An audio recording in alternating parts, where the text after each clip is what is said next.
저는 오늘 이 말씀을 통해서 마침표를 쉼표로라는 제목으로 여러분들과 잠시 말씀을 나누고자 합니다.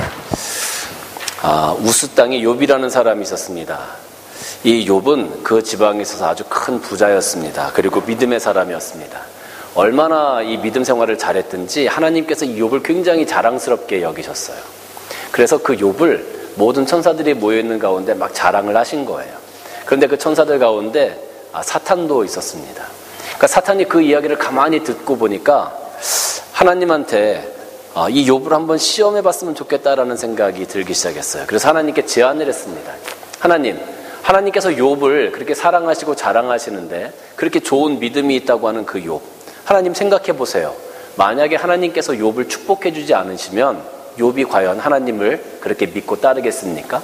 만약에 하나님께서 욥에게 베풀어 주신 것들을 다 거두어 가시면 분명히 욥은 하나님을 욕하고 떠날 겁니다. 그러니까 하나님께서 그 사탄에게 그러면 네가 욥을 한번 시험해봐라 그렇게 허락을 해주셨어요.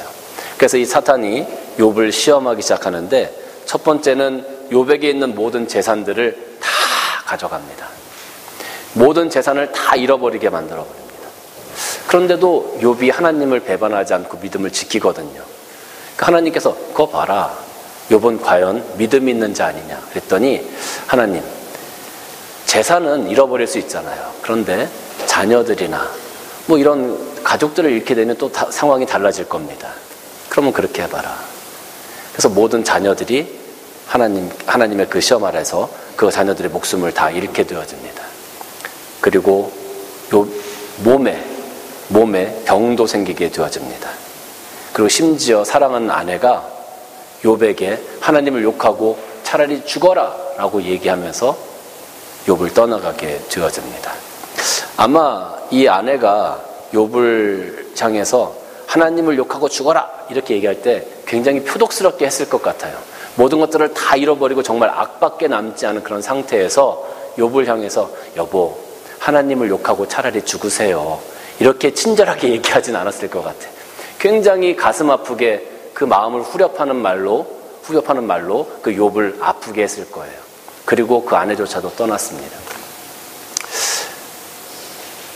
만약에 여러분들에게 여러분 삶 가운데 이러한 일들이 생겨진다고 하면 아마 우리 스스로 내 인생의 모든 것들은 끝났다. 아마 어떤 분들은 스스로 목숨을 끊는 것까지도 생각하게 되어지는 그런 극단적인 상황. 인생의 마침표가 찍혀지게 되는 그런 인생의 끝자락에 아마 서 있게 되어지는 그러한 느낌을 다 받으실 겁니다. 그런데 욥은 그런 인생의 끝자락에 섰을 때 자신의 인생의 마침표가 찍혀진다라는 그런 생각을 했을 때조차도 하나님을 향한 믿음을 포기하지 않았었습니다. 그랬더니 하나님께서 욥기 42장 10절 말씀 보니까 욥이 그의 친구들을 위하여 기도할 때 여호와께서 욥의 곤경을 돌이키시고 여호와께서 욥에게 이전 모든 소유보다 갑절이나 주셨다라고 기록하고 있어요.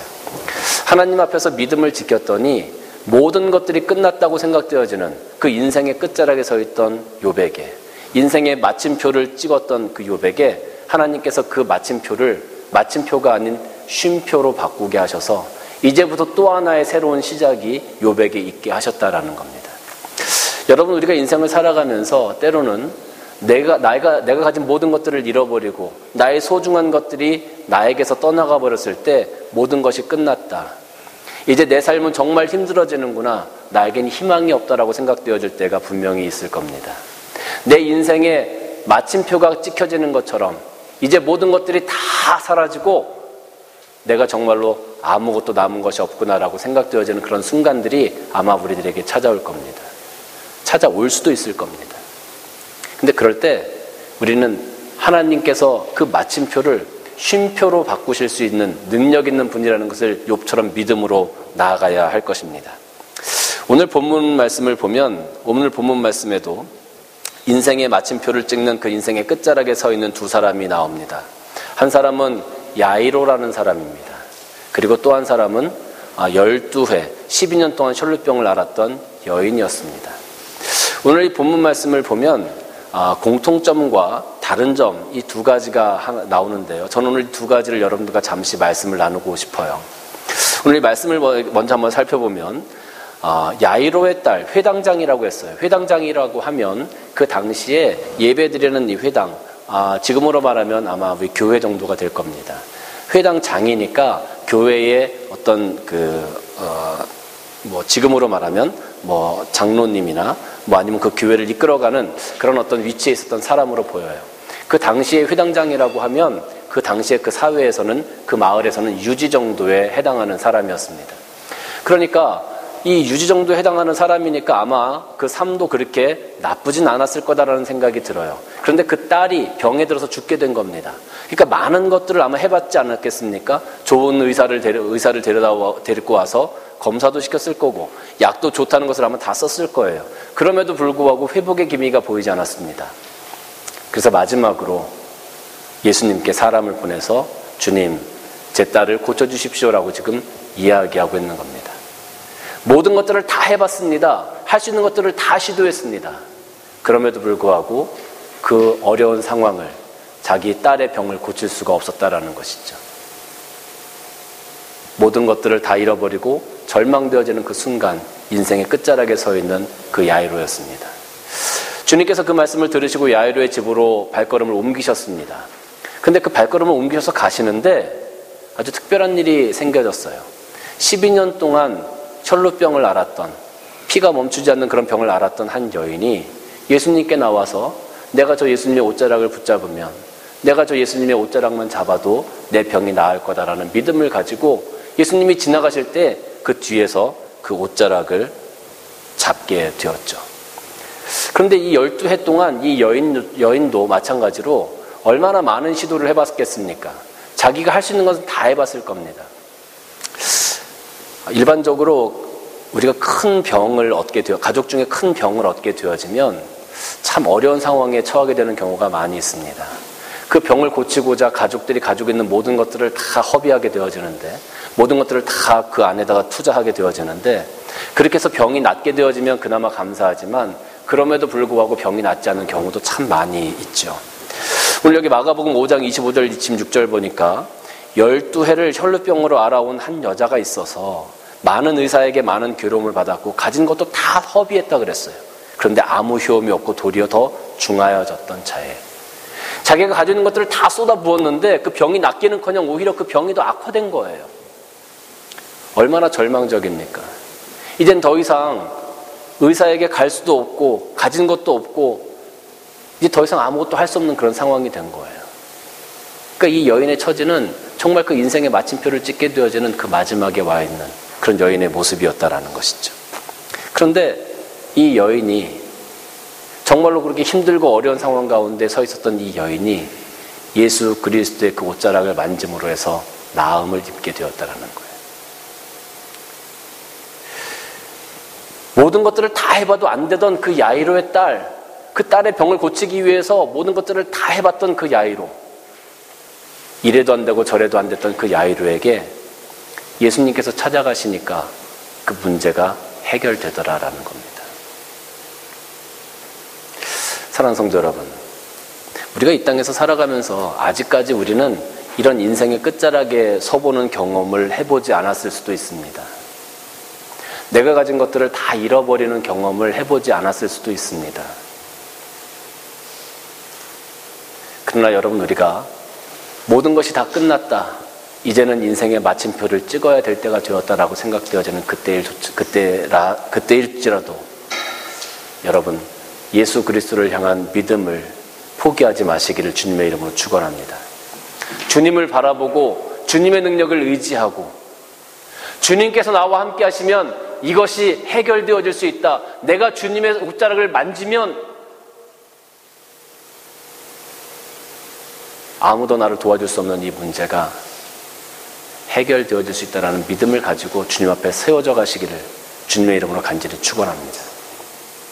사실 우리는 모든 고칠 수 없는 고질병과 같은 그런 영적인 질병을 다 가지고 살아가는 사람들입니다. 무슨 말이냐 하면 이 죄라고 하는 영적인 고질병은 우리가 스스로 고칠 수 없는 병과 똑같아요. 모든 사람들은 다 죄 가운데 있고 모든 사람들은 죄 때문에 다 괴로워합니다. 내가 열심히 살아가고 착하게 살아가고 하나님 말씀대로 살아가고자 할지라도 이 죄 때문에 우리는 늘 마음 가운데 스트럭을 하게 됩니다. 그건 참 그런 것 같아요. 내가 싸우지 말고 내 아내와, 내가 싸우지 말고 내 남편과 평생 잘 살아야지. 정말 사랑스럽고 정말 멋있고 그런 부부의 연을 맺었는데 싸우지 말고 잘 살아가야지. 그럼에도 불구하고 여러분 평생 안 싸우고 살아가시는 분들이 계시는지 모르겠어요.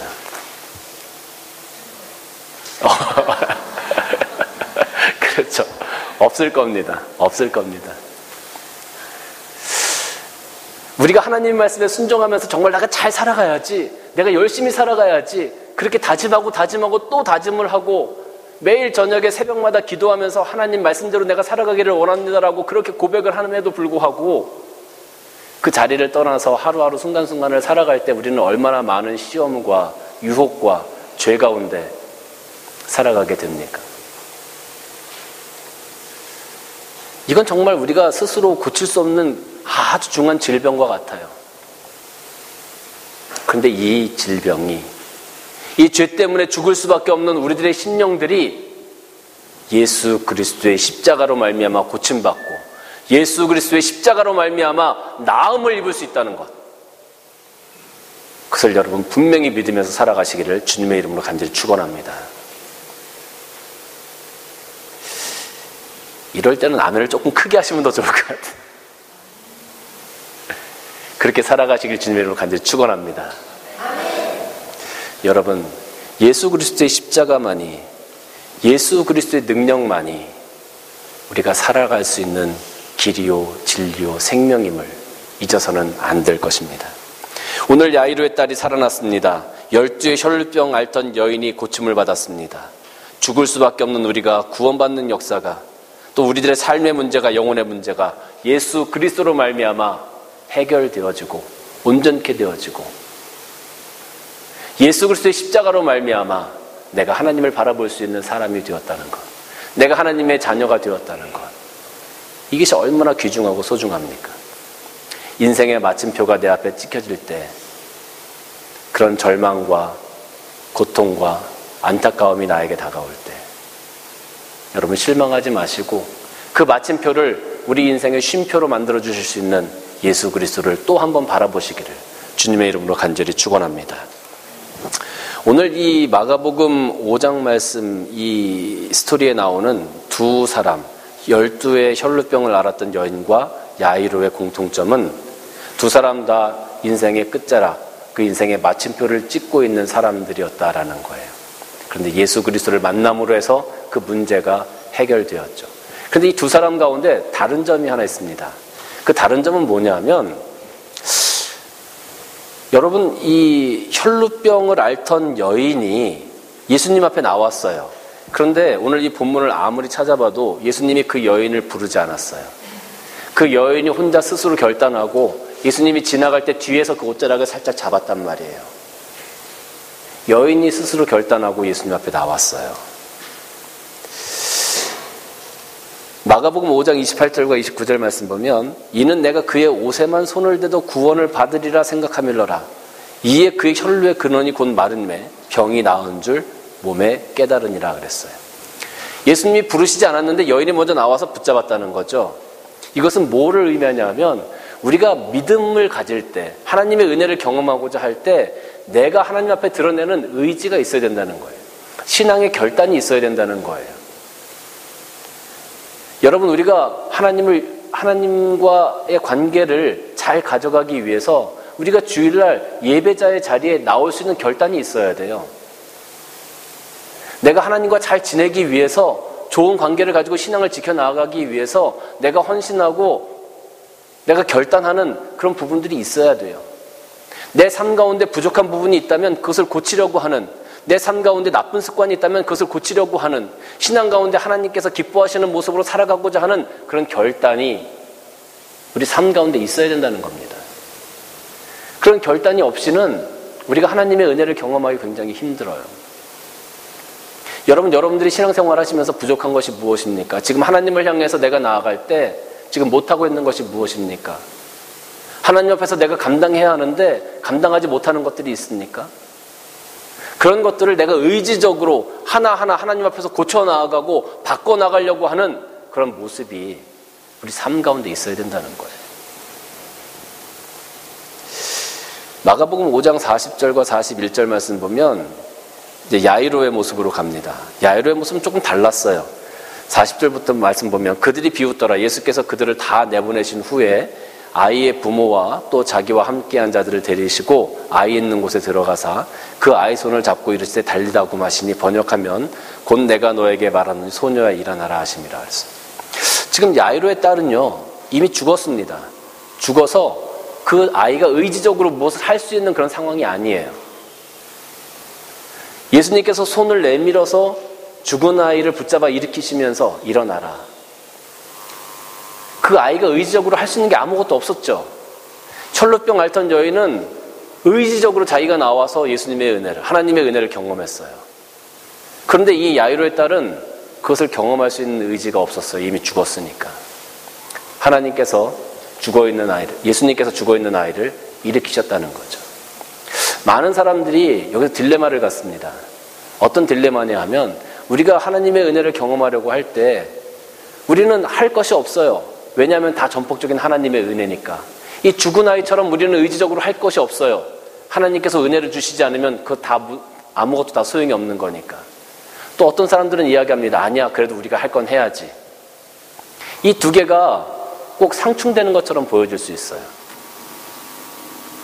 그래서 거기에 사람들이 굉장히 이렇게 그 딜레마를 갖게 되는 겁니다.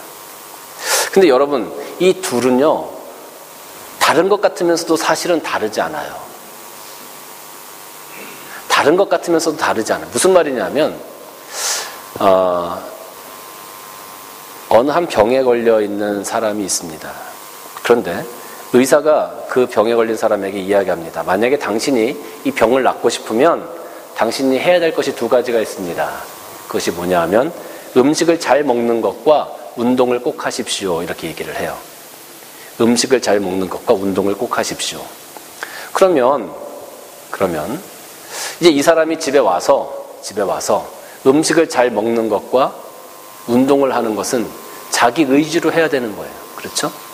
자기 의지로 해야 되는 거예요. 근데 내 의지로 하긴 하는데 그것이 결국은 의사의 뜻이잖아요. 병을 낫게 하기 위한 의사의 뜻이잖아요. 그러면 내가 의지적으로 그것을 감당한다 할지라도 결국은 의사의 뜻에 따라서 순종하는 마음으로 그것을 해나가는 거잖아요. 여기서 마찬가지입니다. 하나님께서 우리에게 원하시는 것이 있어요. 하나님께서 우리에게 바라시는 것이 있어요. 그것을 해나가기 위해서 우리가 의지적으로 결단하고 나아갈 때 결국 하나님의 은혜를 우리가 경험하게 되어진다는 거예요. 의사의 뜻대로 열심히 밥 먹고 열심히 운동했을 때 그 사람이 병이 낫는 것처럼 하나님의 뜻 가운데 순종하고 그 의지를 가지고 우리가 나아갈 때 우리는 하나님의 은혜를 경험할 수 있게 되어진다는 거예요. 근데 만약에 의사가 밥도 잘 먹고 운동도 하셔야 됩니다라고 얘기했는데 그걸 따르지 않아요. 그럼 어떻게 되겠습니까? 결국은 병이 악화되어져서 큰 문제가 생기겠죠. 하나님께서 우리에게 원하시는 것은 너희가 하나님의 은혜, 나의 은혜를 경험하고자 한다면 너희가 나를 바라보고자 하는 믿음, 예배자의 자리에 나오는 그 의지, 너희가 깨끗한 심령으로 준비되어지는 그 의지, 결단, 그런 것들이 있어야 된다고 우리에게 말씀하시는 거예요. 그것을 준비하고 그것을 만들어가는 것은 우리들의 몫인 거예요. 그때 하나님께서 우리들의 손을 붙잡아 주셔서 우리로 하여금 하나님의 은혜를 경험케 하시는 거예요. 이것이 다른 것처럼 보이지만 사실은 하나님의 큰 뜻 안에서 움직여지는 우리들의 의지라고 할 수 있을 것 같습니다. 참 어려운 부분인 것 같아요. 하나님은 우리의 손을 자꾸 잡으시려고 하는데 우리는 자꾸 그 손을 빼려고 그래요. 그러면 결코 우리는 하나님의 은혜를 경험할 수가 없는 것이죠. 여기 컵이 있지 않습니까? 하나님은 이 컵에다가 물을 자꾸 부어서 이 컵을 채우시려고 해요. 그런데 이 컵이 이렇게 똑바로 서 있으면, 나의 의지를 가지고 하나님께서 주시는 은혜를 받으려고 똑바로 서 있으면 이 잔에 하나님의 은혜가 채워질 텐데 이 컵이 자꾸 뒤집어지는 거예요. 이 컵이 자꾸 뒤집어지는 거예요. 그럼 어떻게 이 잔에 하나님의 은혜가 채워질 수 있겠습니까? 사랑하는 성도 여러분, 우리는 하나님께서 기뻐하시는 의지를 가지고 하나님의 선한 뜻을 따라 살아가야 합니다. 신명기 6장 5절 말씀을 보면 너는 마음을 다하고 뜻을 다하고 힘을 다하여 내 하나님 여호와를 사랑하라 그랬어요. 너는 마음을 다하고 뜻을 다하고 힘을 다하여. 이 원어를 좀 살펴보면은요, 이렇게 풀이를 할 수 있어요. 너는 최선의 마음을 다하고 최선의 성품을 다하고 너의 최선의 힘을 가지고. 그러니까 네가 할 수 있는 최선의 것을 하라는 거예요. 그 원어의 의미는. 네가 할 수 있는 최선의 것을 가지고 하나님 앞에 결단해라. 하나님을 사랑하려고 노력해라. 오늘 이 말씀 보면 명령형으로 되어 있어요. 사랑해라. 사랑해라. 네가 할 수 있는 최선의 것을 가지고 하나님을 사랑해라. 그것이 우리가 준비해야 되는 우리의 의지고 우리의 결단이에요. 하나님의 은혜를 경험하기 위해서 우리가 준비해야 되는 그릇이 바로 이것입니다. 여기는 너는 마음을 다하고 뜻을 다하고 이렇게 되어져 있지만 원어를 살펴보면 너는 최선의 마음을 가지고 너는 최선의 영혼을 가지고 이렇게 번역도 가능해요. 우리의 영혼을 다해서, 우리의 심령을 다해서. 이게 무슨 말입니까? 내가 할 수 있는 모든 것을 다하라는 거예요. 내가 할 수 있는 모든 것들을 다해서 하나님 앞에서 결단하고 하나님의 은혜를 사모하고 그런 의지적인 결단이 너희에게 있을 때 하나님께서 주시는 은혜를 경험할 수 있게 되어진다라는 거예요. 사랑하는 성도 여러분, 저는 오늘 이 자리에 나오신 여러분들이 참 복된 분들이라고 생각이 들어요. 왜냐하면 여러분 이 자리에 나오셨잖아요. 예배자의 자리에 서는 것, 예배 시간에 이 자리에 서 있는 것, 이것이 쉬운 것이 아닙니다. 근데 여러분 하셨잖아요. 저는 여러분들이 하나님의 뜻 가운데 의지적인 순종을 가지고 이 자리에 나오셨다고 저는 믿어요. 저는 이 자리에 그렇게 서신 여러분들 하나님께서 축복하시기를 주님의 이름으로 간절히 축원합니다. 우리 산유등불교회는 앞으로 하나님께서 주시는 그 은혜를 날마다 경험하며 살아가기를 원합니다. 모든 성도님들이 하나님께서 주시는 은혜로 말미암아 여러분들이 하나님을 사모하는 마음, 사랑하는 마음을 가지고 하나님의 은혜를 경험하고 또 그 은혜 가운데 여러분들의 삶이 매일매일 순간순간 세워져 가시기를 주님의 이름으로 간절히 축원합니다.